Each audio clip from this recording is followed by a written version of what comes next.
now you can relax. Okay, we are rolling. Oh.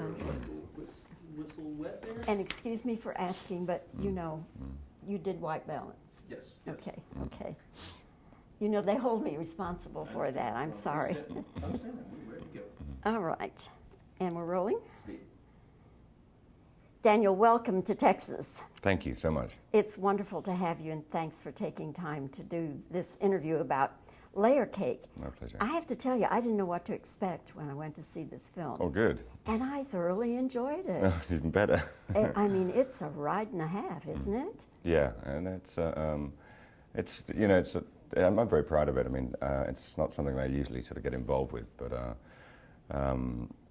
I got sent a script, and it was such a good read, and it's from a great novel. If you get the chance to read the book, it's a great novel, and it was too tempting.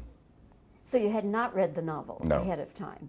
No. After you got the script, did you read the novel? Oh, straight away, yes, yeah. J.J. Connolly? Yes, that's right. And he also adapted with Matthew Vaughn, the director. He adapted the novel into the script. His first draft, I think, because he'd never adapted, he'd never written a script before, was like 460 pages long. So they had quite a bit of work to do to get it down to the sort of to the shooting script that we used. What did they have to condense, or what did they have to leave out for people who know the book? Well, it's quite accurate. It's quite. It adheres quite closely to the book, but it's just that when you're making a movie, obviously for obvious reasons, you can't put in every detail. But what Matthew and JJ did very well, in fact, is they combined some characters. So some characters' experiences were when they became one person. Your character has no name.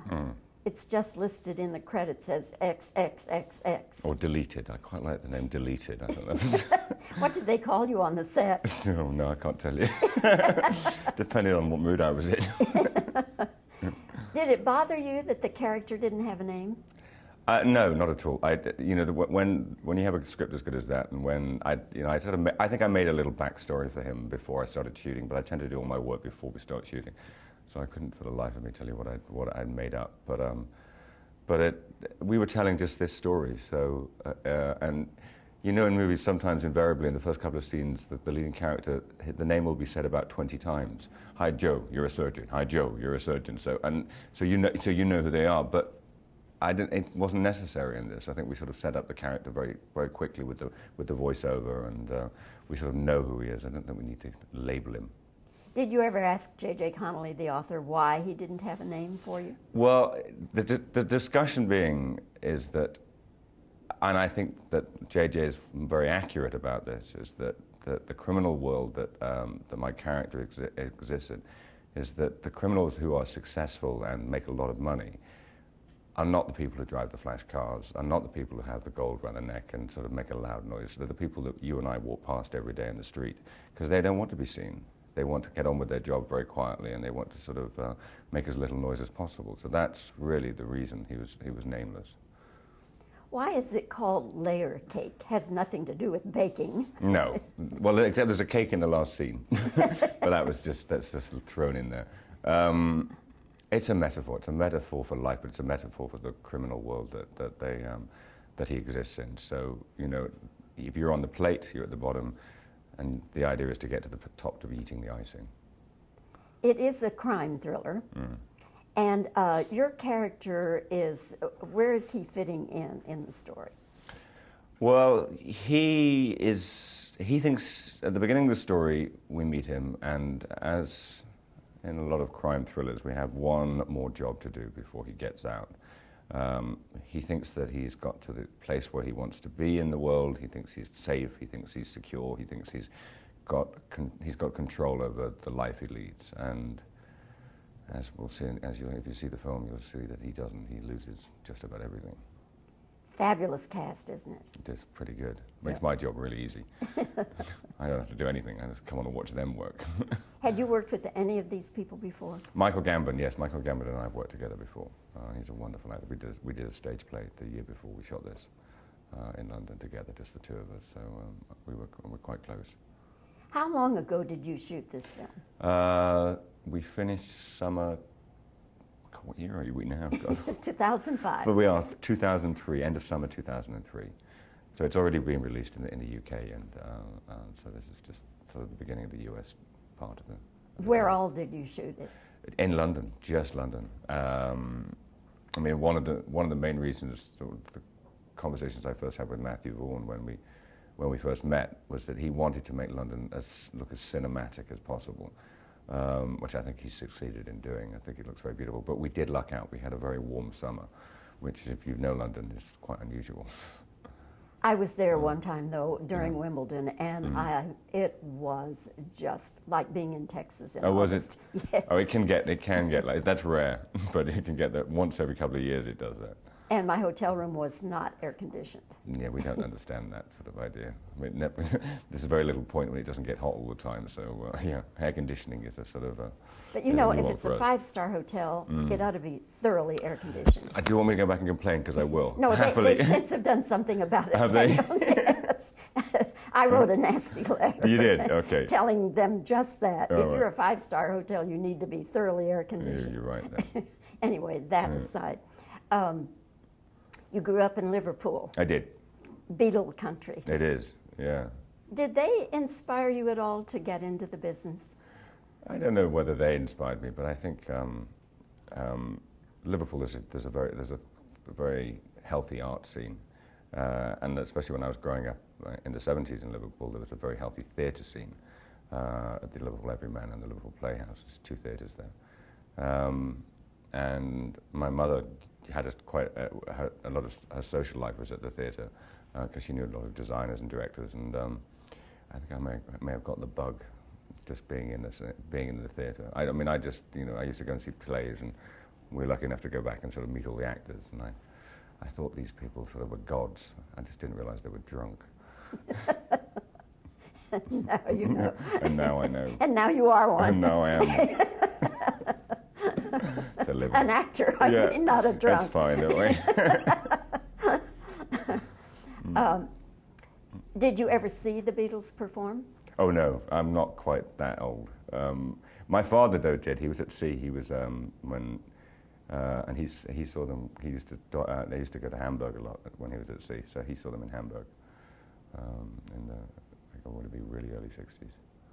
So, never know. I mean, there's always that sort of joke if you grew up in Liverpool and your father either went to school with John Lennon or your mother sort of knew John Lennon. But actually, my father did go to the same school as John Lennon, and there are some connections there.